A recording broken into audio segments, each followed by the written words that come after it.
Anna Muhammadan abduhu wa rasuluhu amma ba'du. Ikhlal Islam azakumullah, para pemirsa dan pendengar Roja dimanapun Anda berada.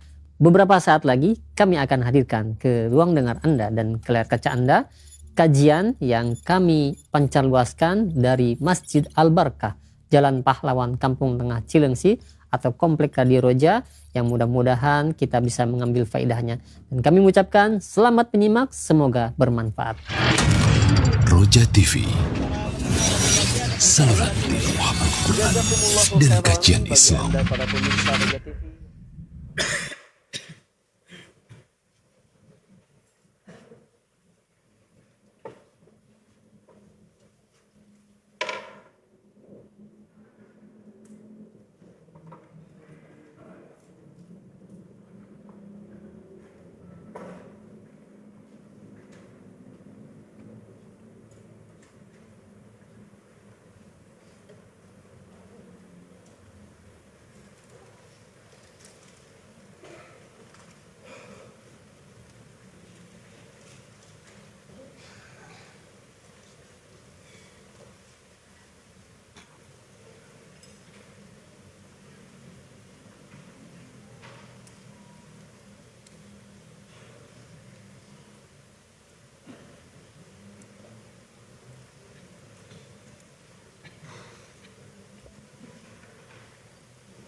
Assalamualaikum warahmatullahi wabarakatuh.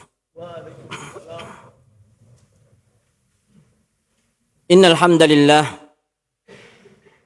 nahmaduhu wa nasta'inuhu wa nastaghfiruh wa na'udzu billahi min shururi anfusina wa min sayyiati a'malina. Man yahdihillahu fala mudilla lahu wa man yudlilhu fala hadiya lahu. أشهد أن لا إله إلا الله وحده لا شريك له وأشهد أن محمدا عبده ورسوله لا نبي بعده. اللهم صل وسلم وبارك على نبينا محمد وعلى آله وصحبه أجمعين. قال الله جل وعلا: يا أيها الذين آمنوا اتقوا الله حق تقاته ولا تموتن إلا وأنتم مسلمون. أما بعد. إخوة الإسلام رحمكم الله. Alhamdulillahi Rabbil Alamin. Segala puji bagi Allah Jalla wa'ala yang terus memberikan hidayah, bimbingan dan taufiknya kepada kita semua, sehingga terus kita belajar membaca ayat-ayat Al-Quranul Karim, membaca hadis-hadis Rasulullah sallallahu alaihi wasallam, terus belajar menambah ilmu. Kita tahu bahwasanya ilmu merupakan bekal di dalam kehidupan, dan kita semua membutuhkan bekal. Ketika seorang berilmu, maka dia bisa beramal. Bisa mengamalkan sesuatu sesuai dengan perintah. Dan tujuan seorang belajar adalah memang untuk beramal. Supaya seorang bisa memperbaiki amalnya. Bukan sekedar memperbanyak, namun lebih dari itu memperbaiki.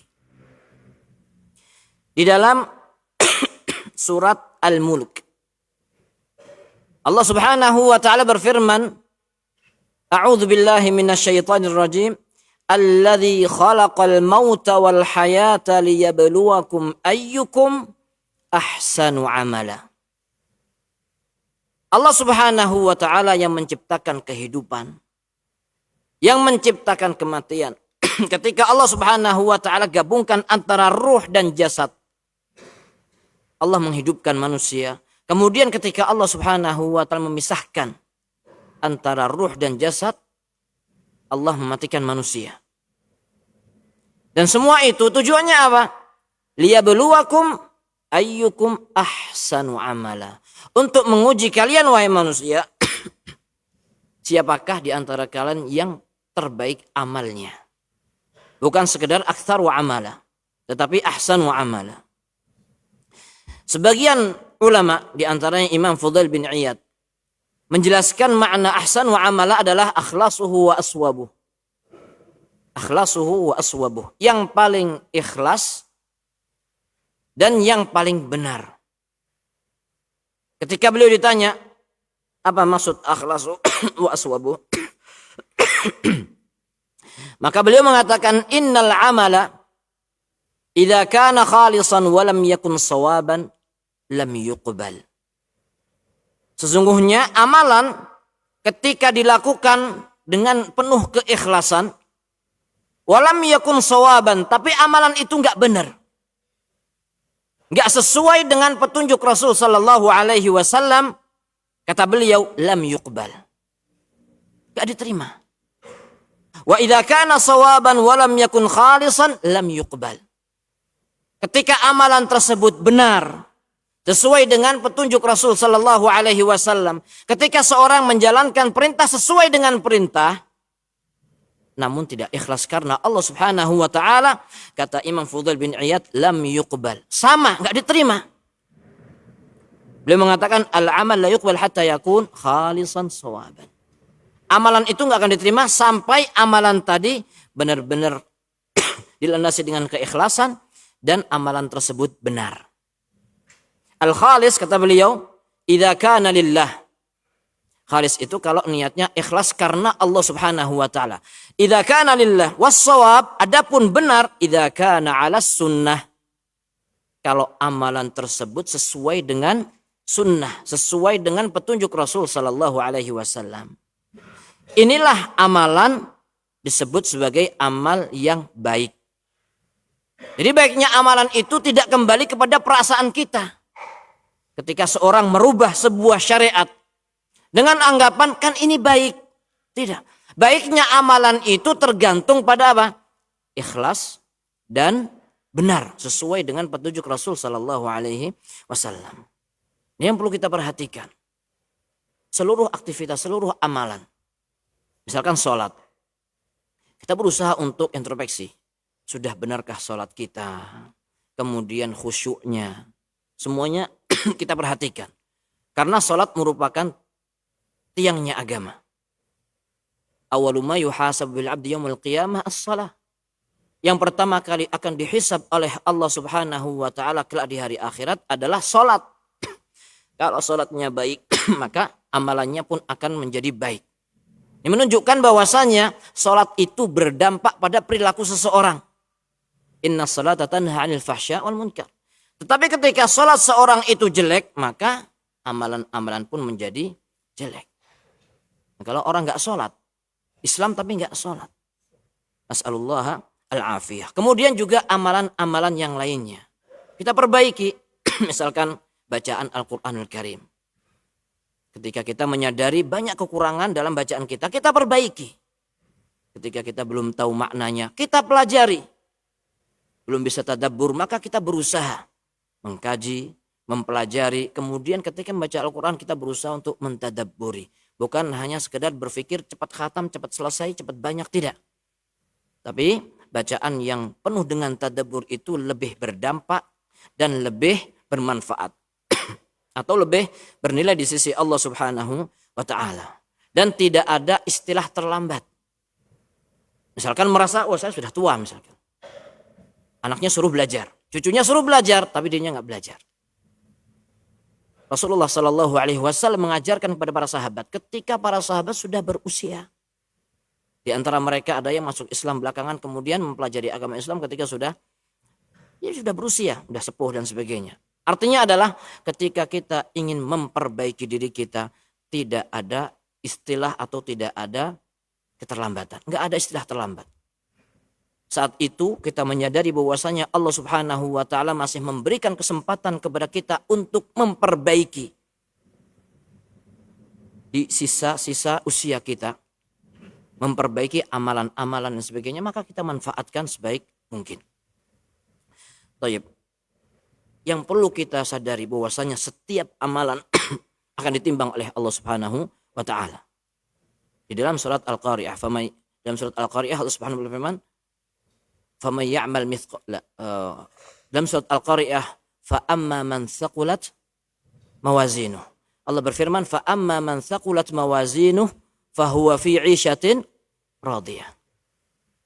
Wa amma man khaffat mawazinuh fa ummuhu hawiyah." Ketika amalan itu berat, maka seorang akan mendapatkan hasilnya, mendapatkan kehidupan yang memuaskan, yang membuat seorang itu ridho, yaitu di surga. Tapi kalau timbangan amalannya ringan, kalah dengan kejelekan-kejelekannya, tempatnya di mana? Nas'alullah al-afiyah. Kita pengen supaya amalan kita itu bernilai, berbobot. Berarti kita harus memperhatikan amalan tersebut, kita perbaiki. Sehingga benar-benar bernilai di sisi Allah Subhanahu wa taala dan bisa memberatkan timbangan kita kelak di hari akhirat. Yang sampai kita capek bertahun-tahun beramal, ternyata hasilnya kosong. Nah, di antara cara supaya seorang bisa memperbaiki amalannya adalah belajar. Terus belajar. Dan gak ada kata-kata terlambat, terus belajar. Jadi belajar untuk mendapatkan ilmu, dan ilmu ini merupakan bekal dalam kehidupan kita. Mudah-mudahan Allah Subhanahu wa taala memberikan keistiqomahan kepada kita semua untuk terus cinta terhadap ilmu, terus semangat belajar. Semangat belajar dan tentunya semangat mengamalkan ilmu yang kita pelajari. Ikhwatul Islam rahimakumullah. Pada pertemuan yang lalu kita sudah membahas ayat yang berkaitan tentang neraka dan ayat yang berkaitan dengan surga. Ayat yang ke-24 dari surat Al-Baqarah. Allah Subhanahu wa taala berfirman, "Fa illam taf'alu wa lan taf'alu fattaqun nar allati waquduha an-nas wal hijarah u'iddat lil kafirin." Di antara pelajaran yang bisa kita ambil dari pelajaran yang lalu, Allah Subhanahu wa taala telah memperingatkan kita semua, memperingatkan manusia. Fattaqun nar. Takutlah terhadap neraka. Begitu juga dengan Rasulullah sallallahu alaihi wasallam dalam hadis-hadisnya, beliau mengingatkan kita semua umatnya tentang dahsyatnya neraka.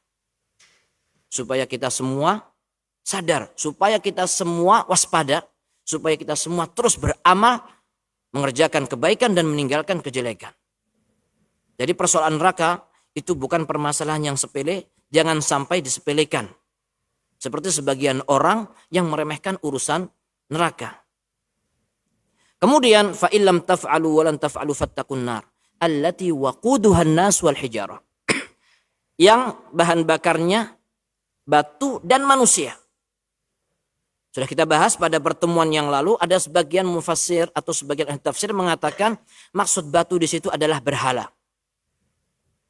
Ada juga yang mengartikan maksudnya ya batu.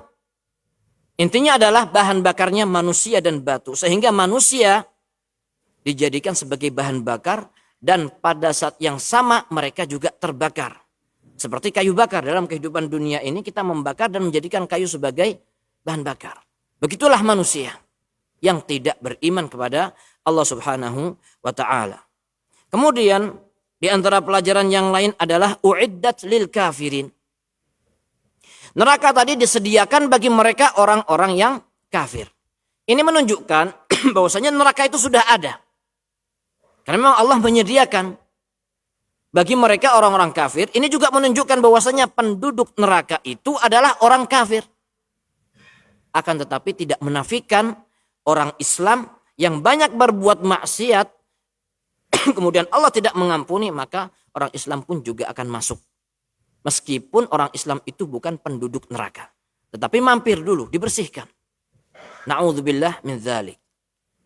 Dan jangan sampai ada perasaan, yang penting kan kita muslim atau mukmin, meskipun masuk neraka pada akhirnya mesti keluar. Nah ini bentuk meremehkan neraka. Yang meremehkan neraka itu adalah orang Yahudi. Mereka katakan wa qalu lan tamassana an-nar illa ayyaman ma'dudah. Dan kita sebagai seorang mukmin, sebagai seorang muslim, semakin tinggi keimanan seorang, semakin takut terhadap neraka. Baik. Selanjutnya, di antara pelajaran yang bisa kita ambil adalah Kata-kata fattaqun nar, takutlah terhadap neraka. Ini berkaitan dengan ayat yang sebelumnya ketika Allah Subhanahu wa taala memberikan tantangan kepada orang-orang yang enggak beriman, orang-orang yang meragukan kebenaran Al-Qur'anul Karim. Kalau kalian meragukan Al-Qur'anul Karim, bikin seperti Al-Qur'an. Bikin seperti satu surat saja. Kemudian Allah jelaskan fa illam taf'alu walan taf'alu, kalau kalian belum melakukan dan kalian benar-benar tidak akan bisa melakukan. Meskipun setiap orang, meskipun seluruh jin dan manusia berkumpul untuk bikin seperti Al-Quran, maka tidak akan pernah bisa. Dari zaman dulu sampai sekarang, bahkan sampai akhir zaman, nggak akan pernah bisa. Ini menunjukkan kesucian Al-Quranul Karim. Lah mereka tidak akan bisa, maka solusinya cuma satu. Fattaqun nar, takutlah terhadap neraka. Dan yang bisa melindungi seorang dari neraka adalah keimanan.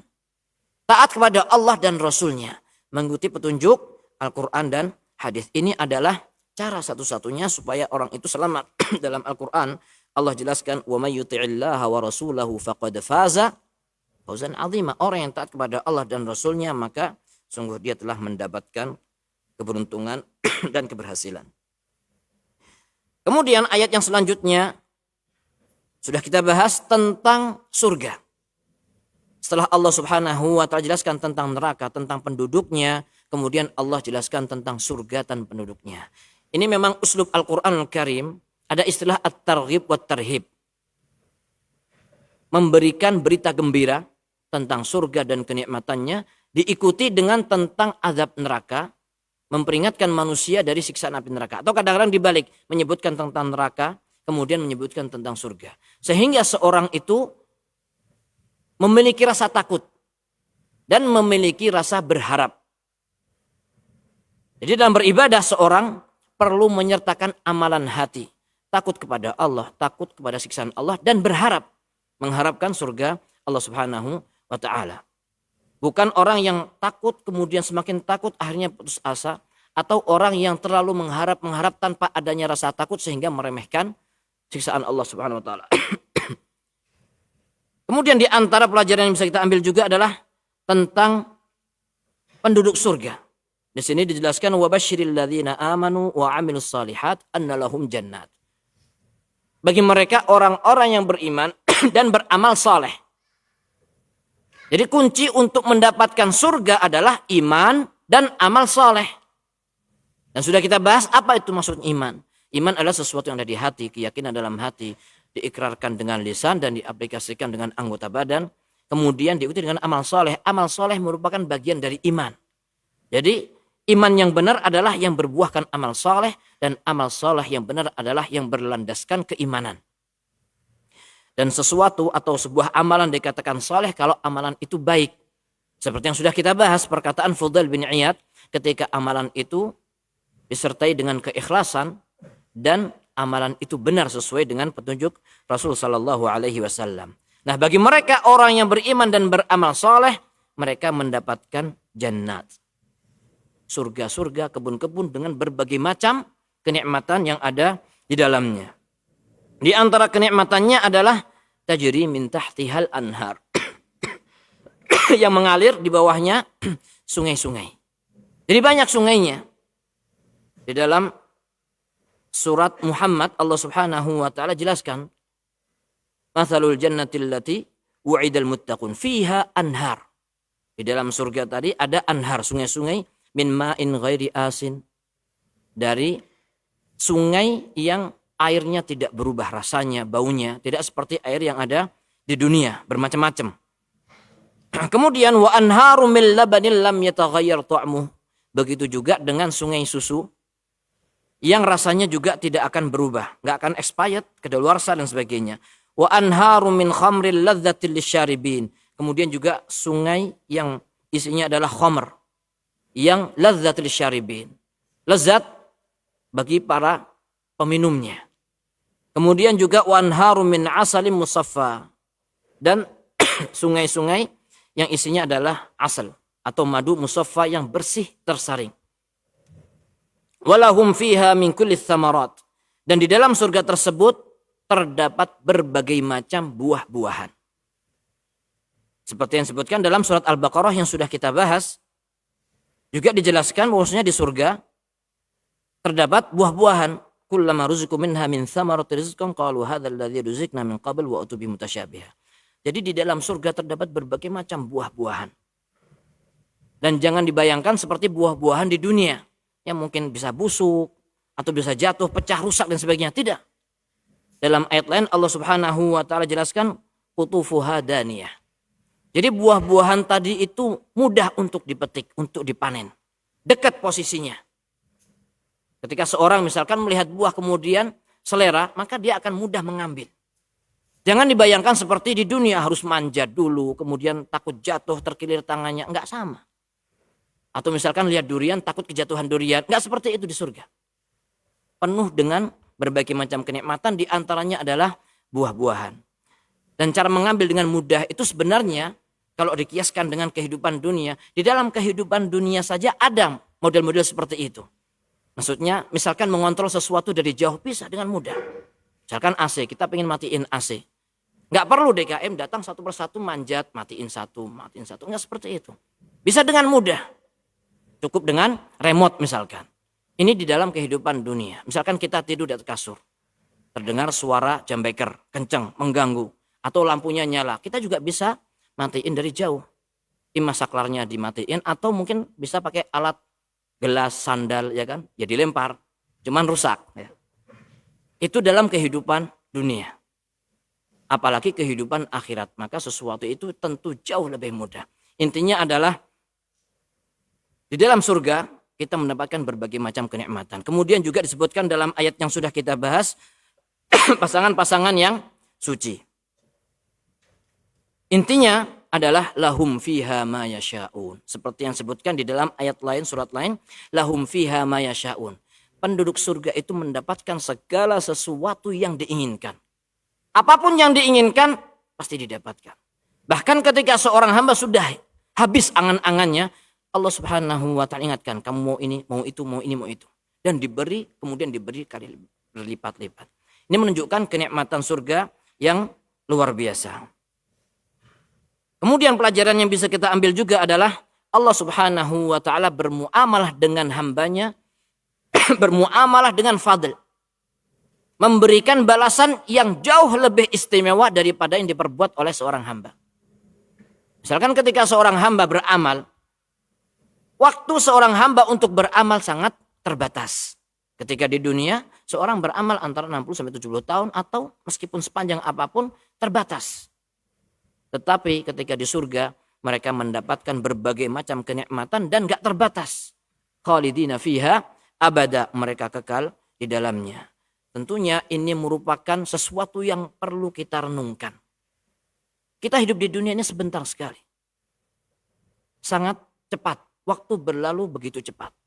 Oleh karena itu kita berusaha untuk sabar. Minta kepada Allah supaya memberikan hidayah dan taufiknya supaya kita bisa bersabar. Sabar sebentar di dalam kehidupan dunia untuk mendapatkan kenikmatan yang abadi, kenikmatan yang hakiki kelak di hari akhirat. Kita minta kepada Allah supaya diberi kesabaran. As-sabr, sabar di dalam menjalankan perintah Allah. Sabar di dalam meninggalkan larangan-larangan Allah. Dan sabar ketika menghadapi al-qada wal qadar, menghadapi musibah dan sebagainya. Kita perlu menyadari bahwasanya dunia ini adalah penjara bagi orang yang beriman. Ad-dunya sijunul mu'min wa jannatul kafir, dan surganya orang kafir. Meskipun terkadang orang kafir juga merasakan musibah di dunia, tetapi musibah yang ada di dunia yang menimpa mereka orang-orang kafir itu enggak ada apa-apanya dibandingkan dengan azab Allah di neraka. Sehingga sesengsara apapun mereka, pada hakikatnya mereka surga di dunia ini. Adapun orang yang beriman, kita semua terikat dengan aturan Allah, maka kita harus patuh. Kita enggak bebas mengikuti aturan Allah Subhanahu wa ta'ala. Kita bersabar di dunia, dan kenikmatan yang hakiki adalah kelak di hari akhirat. Kita perlu menyadari bahwasanya dunia ini adalah tempat seorang untuk beramal. Adapun akhirat adalah tempat seorang untuk memanen hasil dari jerih payah selama di dunia. Berarti selama kita masih hidup di dunia, kita masih berada pada posisi berjuang. Ketika orang berjuang berarti dia harus berusaha terus, berkorban dan lain sebagainya. Jangan merasa telah sukses, jangan merasa telah istirahat. Imam Ahmad rahimahullah ketika ditanya kapan seorang itu istirahat? Seorang itu istirahat ketika sudah melangkahkan kakinya masuk ke dalam surga. Saat itulah istirahat. Adapun kita selama masih di dunia, maka kesempatan kita untuk beramal dan terus bersabar. Dan tentunya ketika seorang beramal juga harus disertai dengan berdoa. Makanya kita berdoa kepada Allah, mudah-mudahan Allah berikan kesabaran kepada kita semua untuk tetap istiqomah di atas kebenaran. Baik, ikhwatal Islam rahimakumullah, kita lanjutkan pembahasan tafsir ayat yang ke-26. Allah Subhanahu wa taala berfirman, A'udzu billahi minasyaitonir rajim. Inna Allah la yastahi an yadriba mathalan ma ba'udatan fama fawqaha فأما الذين آمنوا فيعلمون أنه الحق من ربهم وأما الذين كفروا فيقولون ماذا أراد الله بهذا مثلا يضل به كثيرا ويهدي به كثيرا وما يضل به إلا الفاسقين. Sesungguhnya Allah Subhanahu wa taala tidak malu untuk memberikan sebuah permisalan apapun, termasuk nyamuk. Ba'udah maksudnya adalah nyamuk, fama fauqaha, atau yang di atasnya. Fa'ammal ladzina amanu, adapun orang-orang yang beriman, maka mereka mengetahui. Faya'lamuna annahul haqqu mir rabbihim, mereka mengetahui bahwasanya ini merupakan kebenaran dari Rabb mereka. Wa ammal ladzina kafaru, adapun orang-orang yang kafir, fayaqulun, maka mereka mengatakan, madza aradallahu bihadza masalah. Apa maksud Allah memberikan permisalan seperti ini? Yudillu bihi katsira wa yahdi bihi katsira. Banyak orang yang tersesat dan banyak orang yang mendapatkan petunjuk dari permisalan wa ma yudillu bihi illal fasikin, dan tidak disesatkan kecuali mereka orang-orang yang fasik. Sebagian ulama menjelaskan sebab turunnya ayat ini. Ketika Allah Subhanahu wa taala menyebutkan laba-laba, al-ankabut, dan menyebutkan az-zubab, lalat, maka orang-orang musyrikin mengatakan, apa maksudnya disebutkan ankabut atau disebutkan laba-laba atau lalat? Kenapa kok disebutkan? Maksudnya apa? Seolah-olah meremehkan. Kenapa disebutkan dalam Al-Quran? Serangga-serangga yang kecil-kecil tadi. Seperti yang disebutkan di dalam surat Al-Ankabut ayat 41. Allah Subhanahu wa ta'ala berfirman, Mathalul ladzina ittakhadhu min dunillahi awliya'a kamathalil ankabut ittakhadat baita. Orang-orang yang menyembah selain Allah, kemudian berlindung, bertawakal kepada selain Allah, kepada patung-patung, kepada berhala. Mereka itu seperti laba-laba yang bikin sarang. Wa inna ahwanal buyut labaitul ankabut. Wa inna ahwanal buyuti labaitul ankabut. Selemah-lemahnya rumah itu adalah rumahnya laba-laba. Artinya, laba-laba bikin sarang tujuannya apa? Supaya ingin mengamankan dirinya. Tetapi rumahnya lemah sekali. Begitu juga dengan ketika seorang berlindung kepada selain Allah Subhanahu wa taala, menyembah selain Allah Azza wa Jal, menyembah berhala-berhala, semua itu lemah. Maka dipermisalkan seperti laba-laba tadi. Lau kanu ya'lamun, seandainya mereka mengetahui, maka mereka tidak akan menyembah selain Allah, tidak akan minta tolong kepada selain Allah. Ini permisalan yang pertama tentang al-ankabut atau laba-laba. Kemudian di dalam surat Al-Hajj ayat 73 Allah Subhanahu wa taala berfirman, Ya ayyuhan nasu duriba mathalun fastami'u lah. Wahai manusia, Allah Subhanahu wa taala telah menjadikan sebuah perumpamaan. Maka perhatikanlah, dengarkanlah, simaklah. Innal ladzina tad'una min dunillah la yakhluqu dzubaba walau ijtama'u lah. Sesungguhnya berhala-berhala, patung-patung, yang disembah, yang kalian sembah wahai orang-orang kafir, disembah ketika mereka menyembah patung dan menyembah selain Allah Subhanahu wa taala. Sesembahan-sesembahan tadi tidak akan mampu untuk menciptakan seekor lalat. La yakhluqu dzubaban walau ijtama'u lah. Bahkan seandainya semuanya berkumpul untuk bikin lalat, enggak bisa. Enggak akan pernah bisa. Wa iyaslubhumudz dzubabu syai'an la yastanqidhuhu min. Dha'ufat talib wal matlub.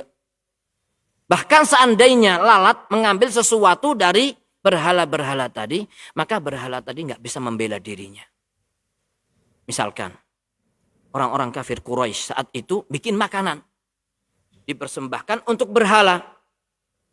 Kemudian lalatnya datang, ngambil makanan tersebut. Apakah berhala tadi bisa melindungi dirinya? Paling tidak ngomonglah sedikit, jangan diambil, itu buat saya misalkan. Seandainya dia bisa ngomong seperti itu, mungkin yang kabur bukan lalatnya, tapi yang orang-orang musyrikin tadi. Tapi kenyataannya adalah mereka membela diri sendiri aja nggak bisa. Bagaimana bisa melindungi manusia-manusia yang menyembah dirinya? Dha'ufat talibu wal matlub. Yang disembah dan yang menyembah semuanya lemah. Seekor lalat pun juga lemah. Ini permisalan yang Allah sebutkan di dalam Al-Quranul Karim. Ada juga yang mengatakan orang-orang Yahudi mentertawakan dengan mengatakan, apakah firman Allah seperti ini? Nggak pantas. Ini menurut orang-orang Yahudi. Ada juga sebagian ulama yang mengatakan bahwasanya ayat ini berkaitan dengan ayat-ayat sebelumnya. Ketika Allah Subhanahu wa taala memberikan permisalan orang-orang munafik yang sudah kita bahas pada pertemuan-pertemuan yang lalu. Mathaluhum kamathalil ladzi istauqada nara. Atau ayat selanjutnya au kasaybin minas sama. Maka orang-orang munafik mengatakan Allah itu mulia, enggak pantas memberikan permisalan seperti ini. Maka turunlah ayat ini, innallaha la yastahi ay yadriba mathalan ma ba'udatan. Sesungguhnya Allah tidak malu untuk memberikan sebuah permisalan apapun.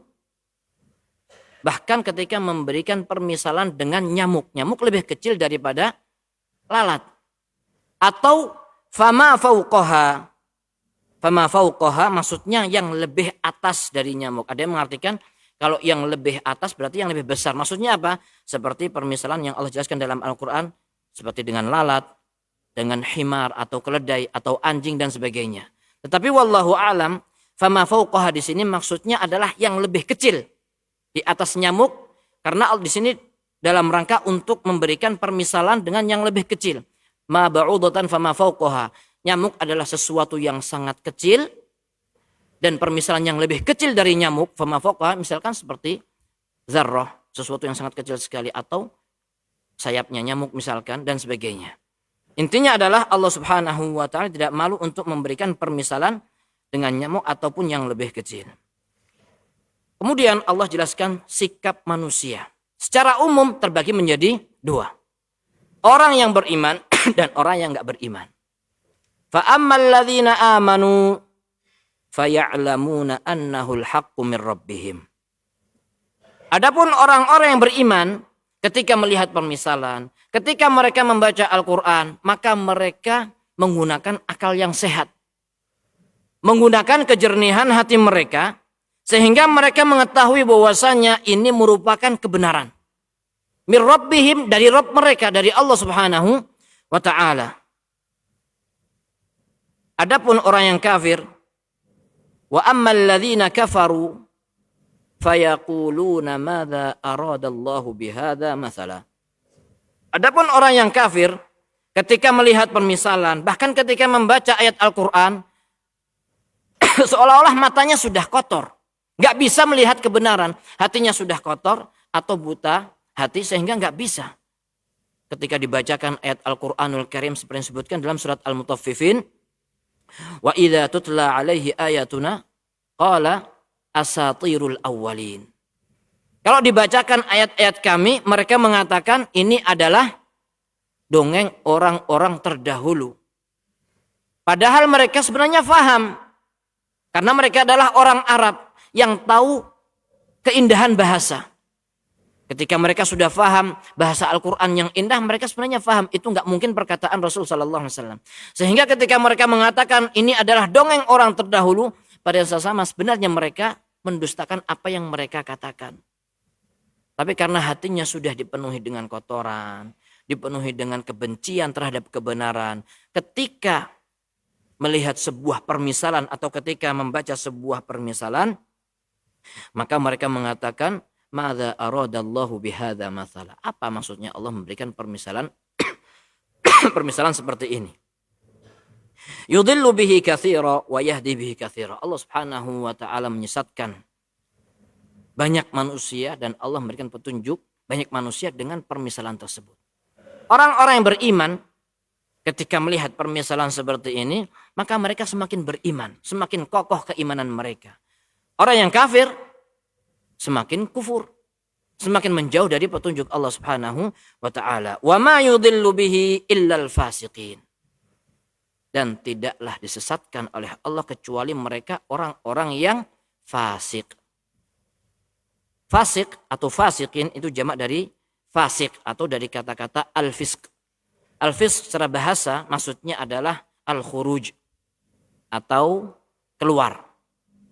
Dan secara syariat kalau dikatakan yang namanya al-fisqu atau fasik maksudnya adalah al-khuruj an ta'atillah. Keluar dari ketaatan pada Allah Subhanahu wa taala. Baik itu keluar dari batasan keimanan, artinya seorang itu benar-benar keluar dari ketaatan sampai keluar dari keimanan, artinya kafir. Ataupun ketika seorang itu keluar dari ketaatan pada Allah tapi nggak sampai keluar dari keimanan. Misalkan seperti orang yang berbuat dosa besar, atau misalkan seperti orang yang berbuat dosa kecil. Jadi ketika dia keluar dari aturan Allah disebut fisk atau disebut fasik. Sehingga orang kafir otomatis fasik. Tetapi orang yang fasik belum tentu kafir. Dilihat dari kefasikannya. Dilihat dari dosanya. Apakah dosa itu mengeluarkan seorang dari keimanan atau tidak. Dan dalam ayat ini Allah Subhanahu wa taala jelaskan yang dimaksudkan dengan kefasikan tadi. Disebutkan pada ayat selanjutnya. Allah Subhanahu wa taala berfirman, "Alladzina yanquduna 'ahdallahi min ba'di mitsaqih wa yaqta'una ma amara Allahu bihi an yusal wa yufsiduna fil ard. Ulaika humul khasirun." Dalam ayat ini Allah Subhanahu wa taala menjelaskan ciri-ciri kefasikan yang berkaitan dengan ayat sebelumnya. Di sini ada 3. Yang pertama adalah alladzina yanquduna ahdallahi min ba'di mitsaqih. Yaitu mereka orang-orang yang melanggar perjanjian, kesepakatan dengan Allah Subhanahu wa taala min ba'di mitsaqih setelah perjanjian tadi kokoh. Itu yang pertama. Yang kedua, wa yaqta'una ma amarallahu bihi ayyusal. Ketika mereka memutuskan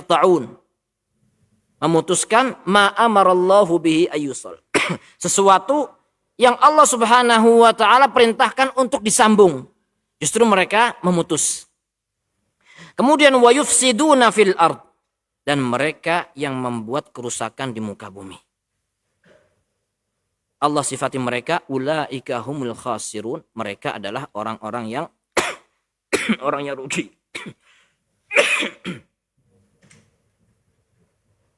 Yang pertama, alladzina yanquduna ahdallah. Mereka orang-orang yang melanggar aturan Allah. Dan ini berkaitan dengan seluruh umat manusia. Karena pada hakikatnya setiap manusia diperintahkan untuk taat kepada Allah dan Rasulnya. Diperintahkan untuk taat kepada Allah dan Rasulnya. Sehingga hal ini sebenarnya berkaitan dengan keimanan seorang. Berkaitan dengan ketaatan kepada Allah dan Rasulnya secara umum. Seluruh manusia diperintahkan untuk taat, untuk mengikuti aturan Allah dan Rasulnya. Lah mereka orang yang tidak mau ikut aturan Allah dan Rasulnya, berarti dia telah melanggar perjanjian. Karena setiap orang diminta untuk taat pada Allah dan Rasulnya. Tetapi sebagian orang melanggar. Kemudian yang berikutnya, wa yaqta'una ma amarallahu bihi ayyusal. Ketika seorang memutuskan sesuatu yang Allah perintahkan untuk disambung. Contohnya apa? Misalkan silaturahim. Kemudian juga seperti yang disebutkan oleh sebagian ulama, seorang diperintahkan untuk menolong Rasulnya, membela kebenaran. Nah, ini juga merupakan perintah Allah Subhanahu wa taala. Kemudian yang terakhir, wa yufsiduna fil ard, dan mereka yang berbuat kerusakan. Berbuat kerusakan mencakup dua makna, baik itu secara zahir maupun secara batin. Ketika seorang bermaksiat, maka pada hakikatnya dia telah berbuat kerusakan. Atau secara zahir, orang itu bikin kerusakan di muka bumi. Menjajah, menzalimi, menghancurkan dan sebagainya, itu kerusakan secara zahir. Dan ayat ini mencakup dua hal tadi. Kemudian yang terakhir Allah Subhanahu wa taala jelaskan ulaika humul khasirun, mereka adalah orang-orang yang rugi. Enggak mendapatkan keuntungan. Jadi ulaika artinya adalah mereka. Dan mereka kalau dikembalikan kepada orang-orang yang fasik, orang kafir dan sebagainya, sebagian qurra mengatakan cara membacanya diangkat suaranya. Ulaika humul khasirun, bukan ulaika. Seperti itu. Tapi nggak salah juga sebenarnya kalau suaranya nggak diangkat atau suaranya pelan. Tetapi sebagian mengatakan kalau diangkat suaranya mengisyaratkan seolah-olah mereka itu jauh. Kalau misalkan yang berkaitan dengan orang yang beriman, ulaika humul muflihun, suaranya pelan. Ulaika humul muflihun, mengisyaratkan seolah mereka itu dekat dengan kita. Wallahu a'lam. Yang jelas mereka disifati dengan kerugian. Ulaika humul khasirun, mereka adalah orang-orang yang rugi. Jadi ketika mereka melanggar aturan Allah dan Rasulnya, mereka menyangka seolah-olah dengan cara keluar dari aturan Allah dan Rasulnya mereka akan mendapatkan keberuntungan. Meskipun ini berkaitan dengan orang yang fasik, begitu juga dengan orang muslim yang terkadang mereka rela meninggalkan kebenaran. Tahu bahwasanya itu adalah kebenaran, tapi ditinggalkan. Atau tahu itu adalah kebatilan, tapi tetap dijalankan. Kenapa? Di antara tujuannya misalkan ingin mendapatkan kenikmatan dunia, ingin mempertahankan kedudukannya, atau ingin supaya tidak ditinggal oleh pengikutnya. Maka ini berbahaya. Bisa masuk ke dalam ayat ini. Ketika mereka mengikuti hawa nafsu untuk keluar dari aturan Allah dan Rasulnya. Mungkin mereka menyangka dia mendapatkan keuntungan. Mendapatkan kedudukan, mendapatkan harta, diikuti oleh banyak orang. Tetapi itu kan prasangka manusia. Allah Subhanahu wa ta'ala jelaskan bahwasanya mereka orang-orang yang keluar dari aturan Allah dan Rasulnya. Mereka orang-orang yang fasik. Mereka adalah orang yang rugi. Nah, dalam prinsip kehidupan ini seorang ketika ingin sukses, ketika seorang ingin mendapatkan kebahagiaan, ikuti petunjuk Allah dan Rasulnya. Jadi kebahagiaan, hakikat kebahagiaan itu adalah ketika seorang dekat dengan Allah dan Rasulnya. Dan kita semua mengetahui bahwasanya kehidupan Rasul Shallallahu Alaihi Wasallam dan para sahabat secara zahir mereka bukan orang yang bergelimang harta, bukan orang yang memiliki bangunan-bangunan yang megah atau barang-barang kendaraan-kendaraan yang mewah, tidak. Tapi mereka adalah orang yang paling berbahagia. Kenapa? Karena mereka adalah orang-orang yang paling beriman dan bertakwa. Adapun orang kafir, ketika seolah-olah orang kafir itu mendapatkan segala sesuatu yang diinginkan. Tapi kalau dia jauh dari Allah dan Rasulnya, kebahagiaan itu nggak ada pada mereka. Mungkin mereka menyangka mereka adalah orang yang sukses, orang yang beruntung. Tetapi Allah jelaskan dalam ayat ini, ulaika humul khasirun. Mereka adalah orang-orang yang rugi. Meskipun menyangka mereka berhasil. Meskipun mereka menyangka beruntung. Namun hakikatnya mereka adalah orang-orang yang rugi. Jadi jangan pernah merasa sukses, jangan pernah merasa berhasil dengan cara menyelisihi aturan Allah dan Rasulnya. Dan ini kita saksikan sekeliling kita, terkadang ada sebagian orang Islam. Kalau sudah melihat kebenaran, pasti memusuhi. ada petunjuk Allah dan Rasulnya sesuai dengan dalil yang benar, mesti dimusuhin. Dikit-dikit Quran hadis, dikit-dikit Quran hadis. Begitu ada jalan yang menyimpang, apa saja. Entah penyimpangan seksual, entah penyimpangan dalam syariat dan sebagainya, langsung dibela. Ini berbahaya. Mungkin saat itu dia merasa sukses, mendapatkan panggung dan sebagainya. Tapi ingat, Allah jelaskan, ulaika humul khasirun. Mereka adalah orang-orang yang rugi. Baik. Ikhwatal Islam rahimakumullah. Dari dua ayat ini kita bisa mengambil beberapa pelajaran. Di antaranya adalah Allah Subhanahu wa taala memberikan permisalan dengan seekor nyamuk yang kecil. Yang mungkin seorang meremehkan. Tetapi kalau kita sadari bahwasanya nyamuk meskipun kecil terkadang berbahaya. Orang yang kuat fisiknya, bahkan orang yang punya kedudukan seorang raja misalkan. Ketika tidur lupa pakai autan atau pakai obat nyamuk misalkan. Digigit nyamuk ya gatal-gatal. Apalagi kalau nyamuknya yang berbahaya mungkin bisa membinasakan. Ini nyamuk yang kecil. Menunjukkan bahwasanya sekuat apapun manusia, pada hakikatnya manusia itu lemah. Kemudian berikutnya, ayat ini menunjukkan bahwasanya orang-orang yang beriman itu memiliki keistimewaan. Di antaranya adalah ketika membaca sebuah firman Allah, sebuah ayat atau sebuah permisalan, maka mereka melihat dengan kejernihan. Ketika mereka melihat ayat-ayat dengan kejernihan, maka dia bisa mengambil pelajaran, bisa mengambil manfaat dari Al-Quranul Karim. Sebaliknya, orang yang gak beriman, maka mereka melihat dengan pandangan yang kotor, sehingga tidak bisa mengambil manfaat dari Al-Quranul Karim. Nah, pelajaran bagi kita semua, bagaimana dengan kita ketika mendengarkan permisalan, ketika mendengarkan peringatan dari Al-Quranul Karim. Apakah peringatan itu berdampak bagi diri kita atau tidak? Karena dalam Al-Quran Allah jelaskan, fadzakir fa inna dzikra tanfa'ul mu'minin. Peringatilah, karena sesungguhnya peringatan itu bermanfaat bagi orang beriman.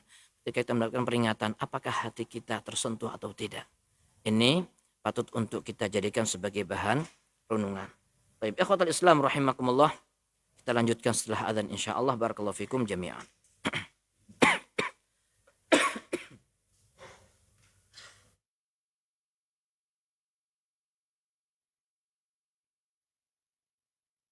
Ikhwatul Islam, kita simak dikumandangkannya azan sholat Isya untuk wilayah Jakarta dan sekitarnya. Allahu Akbar, Allahu Akbar, Allahu Akbar,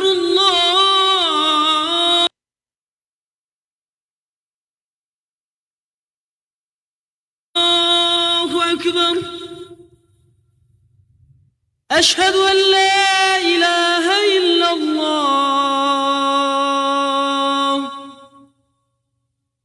أشهد أن لا إله إلا الله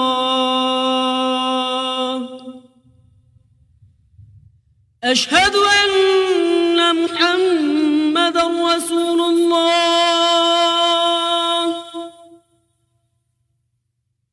أشهد أن محمدا رسول الله حي على الصلاة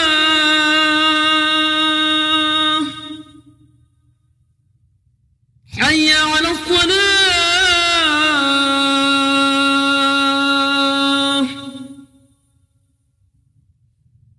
حي على الفلاح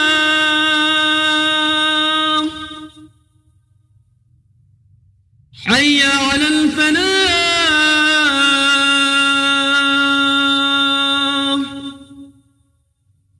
الله أكبر الله أكبر لا إله إلا الله.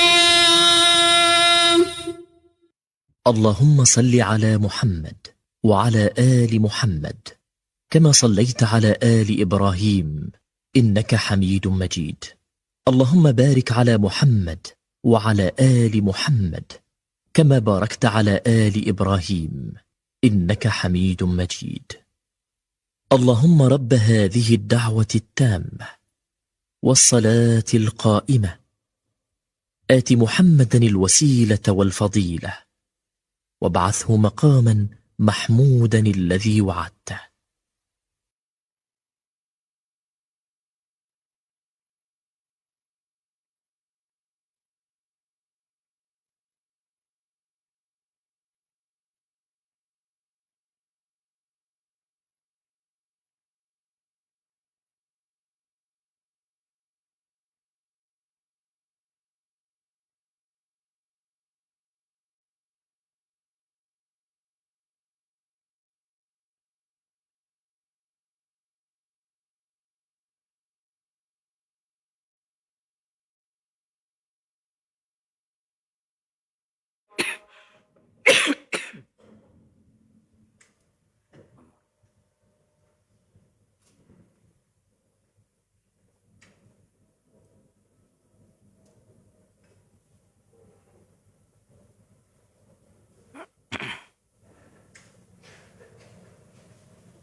Baik, ikhwatul Islam rahimakumullah. Kita lanjutkan. Di antara pelajaran yang bisa kita ambil dari pembahasan ayat ini adalah rububiyah itu ada dua. Allah Subhanahu wa taala menjelaskan, fa ammal ladzina amanu faya'lamuna annahul haqqu mir rabbihim. Ini adalah kebenaran dari Rabb mereka. Annahul haqqu mir rabbihim. Rabb mereka siapa? Yaitu Allah Subhanahu wa taala. Dan Allah Subhanahu wa taala Rabbnya orang-orang yang beriman dan Rabbul alamin. Rabb semesta alam. Nah, kita bahas makna Rabb adalah yang menciptakan, yang merawat, yang memberi rizki, menjaga dan sebagainya. Dan kita tahu yang menciptakan alam semesta adalah Allah.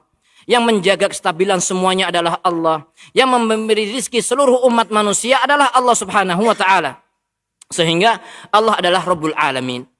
Tetapi di sini dijelaskan mir rabbihim, dari Rabb mereka, dan disebutkan kepada mereka orang beriman. Artinya Allah adalah Rabb mereka orang beriman.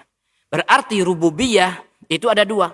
Rububiyah secara khusus, yaitu Allah Tuhan semesta alam, Tuhannya seluruh umat manusia. Dan secara khusus adalah Rabb orang-orang yang beriman. Menunjukkan bahwasanya di situ ada kekhususan bagi mereka orang-orang yang beriman. Ada perhatian khusus dari Allah Subhanahu wa taala. Begitu juga dengan penghambaan al-ubudiyah atau penghambaan secara umum, maka seluruh manusia, seluruh makhluk adalah tunduk di bawah Allah Subhanahu wa taala, tetapi tidak semuanya mengaku menjadi hamba Allah. Ada orang-orang tertentu yang mereka mengaku sebagai hamba Allah.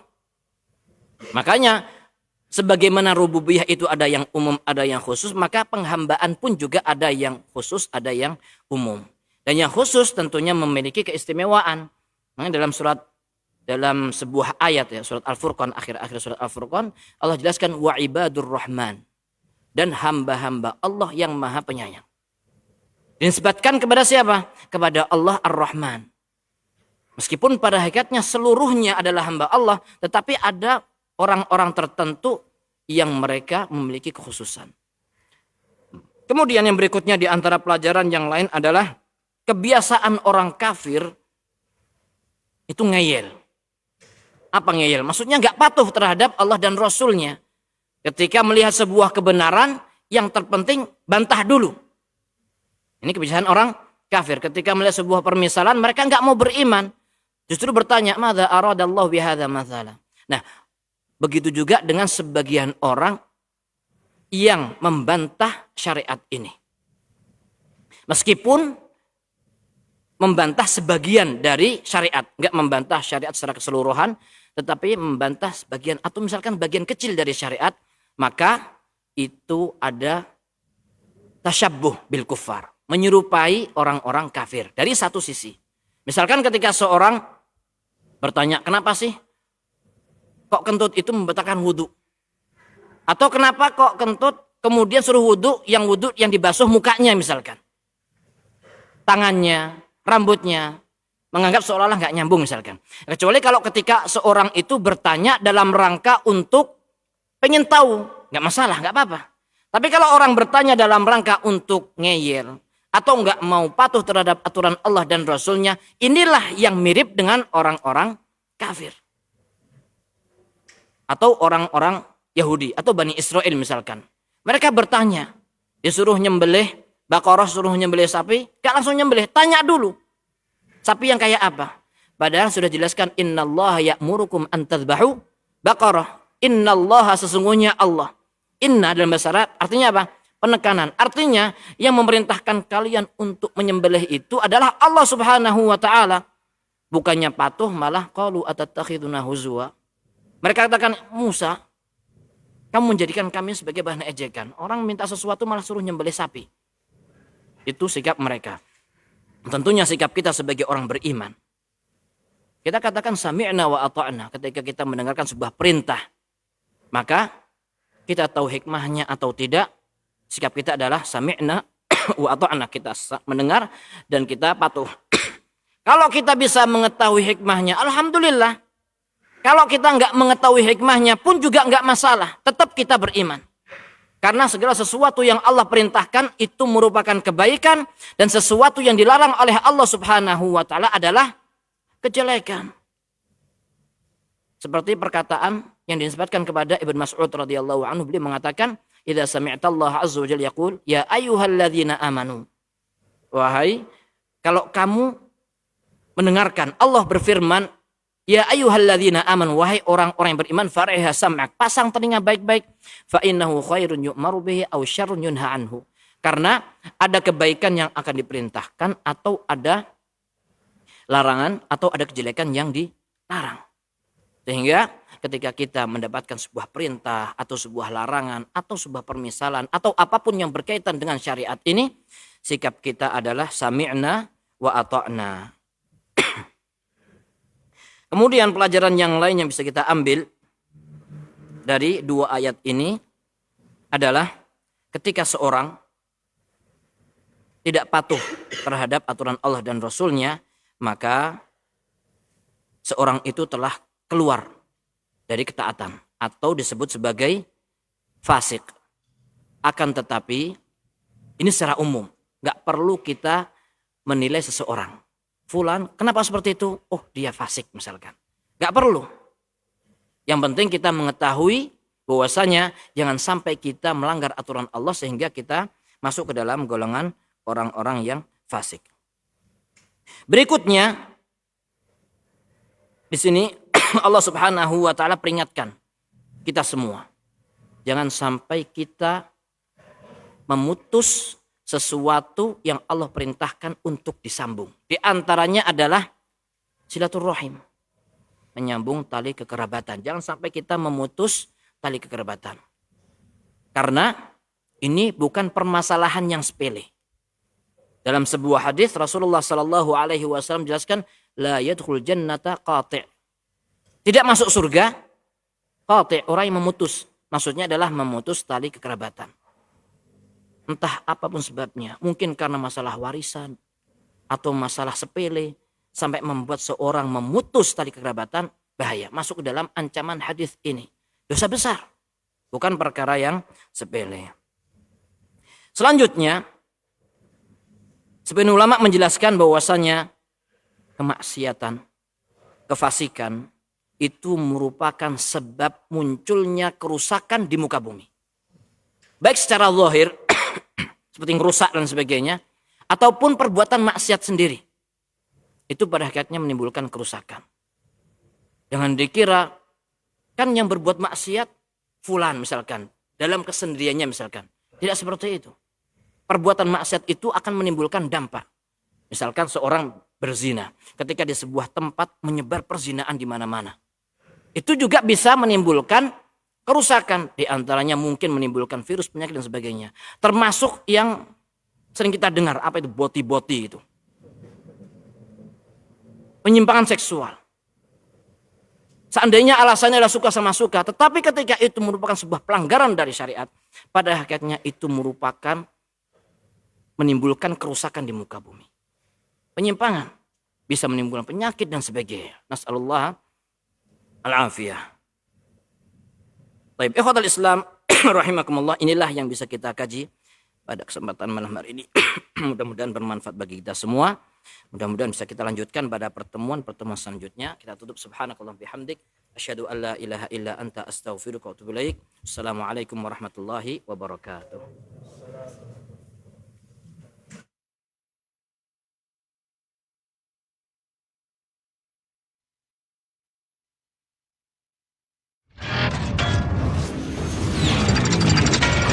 Roja TV. Demikianlah ikhwatal Islam ma'azakumullah, para pemirsa dan pendengar Roja dimanapun Anda berada, kajian ilmiah yang telah kami hadirkan dan kami telah pancarluaskan dari Masjid Al-Barkah, Jalan Pahlawan, Kampung Tengah, Cilengsi. Mudah-mudahan menjadi ilmu yang bermanfaat